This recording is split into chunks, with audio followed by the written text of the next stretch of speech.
Bonjour à tous et à tous, j'espère que vous allez bien, que vous êtes dans une vibration positive. Aujourd'hui, parlons d'avenir, d'accord?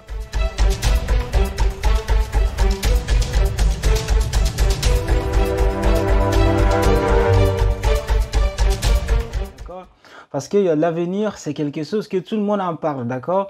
Même si ceux qui ne sont plus dans les tranches d'âge que nous sommes, mais nous parlons tous d'avenir.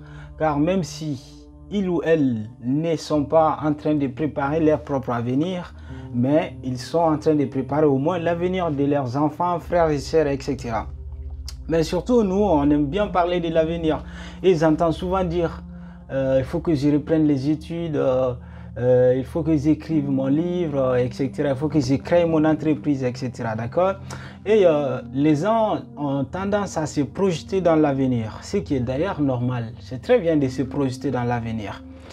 Mais pour moi, le plus important, c'est d'agir dans le présent en fait. D'accord? Faire quelque chose aujourd'hui qui peut rendre l'avenir radieux, qui peut rendre l'avenir possible. D'accord?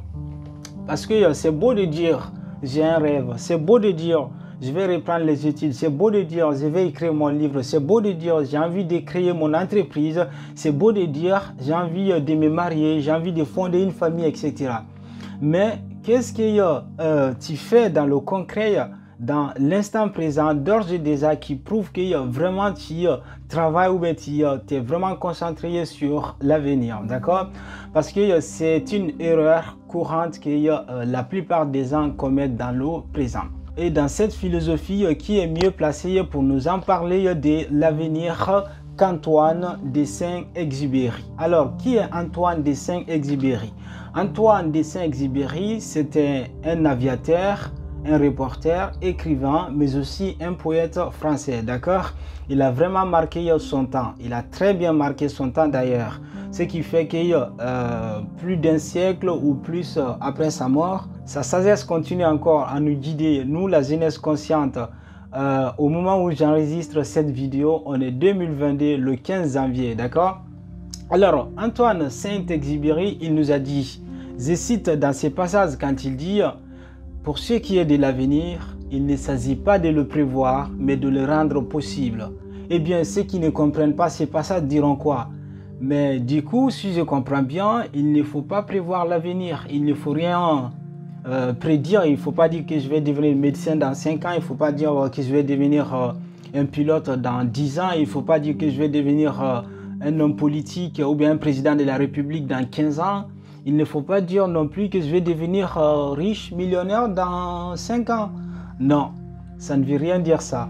Et ça n'a rien à voir avec ces suggestions. Ce qu'Antoine de Saint-Exupéry veut nous dire dans ces passages, c'est qu'il veut tout simplement dire, au lieu de se mettre à prévoir ou à prédire, dire que je vais faire ça, pourquoi ne pas commencer à travailler maintenant?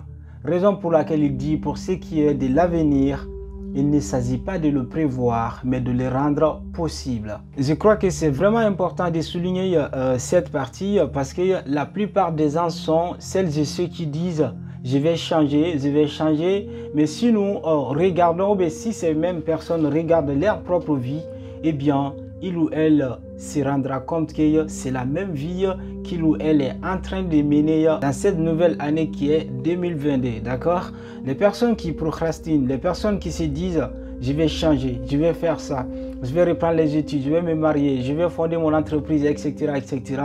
Bah, si ces personnes regardent, bah, elles se disaient la même chose en 2017 par exemple ou en 2019. Ensuite 2018 est venu, c'est le même problème qui continue. 20, 21 jusqu'en 2022, d'accord?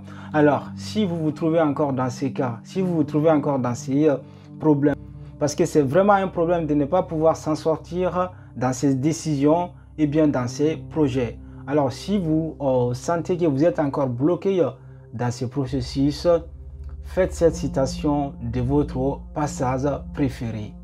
Encore une fois, je répète, pour ce qui est de l'avenir, il ne s'agit pas de le prévoir, mais de le rendre possible. C'est l'action concrète qui compte. Ce que vous faites aujourd'hui pour rendre l'avenir radieux et satisfaisant. D'accord? Après, il y a un point à souligner aussi. La mise en place de ce processus serait vraiment très compliqué, voire même difficile pour certains si vous continuez à vous baser ou bien à vous focaliser sur votre passé qui est triste, qui n'est pas très heureux. D'accord? Alors, ce que vous devrez faire dans ces cas, essayez de tirer des leçons de votre passé triste, de votre passé malheureux. Eh bien, si c'est un passé radieux, heureux et tout, bah, tant mieux.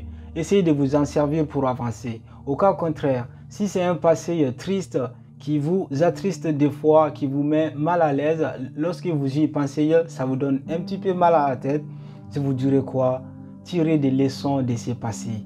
Si vous ne pouvez pas tirer des leçons, mettez-le de côté parce que je sais que vous ne pouvez pas l'oublier et participer à votre présent pour que votre futur soit plus que parfait.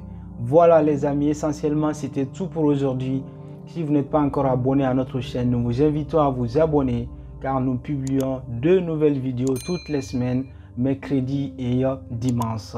Et enfin, je vous dis, prenez tous soin de vous car chaque jour que Dieu fait une nouvelle vie, prenez la vie du bon côté, prenez la vie en philosophe. And I say you, one love, ciao ciao.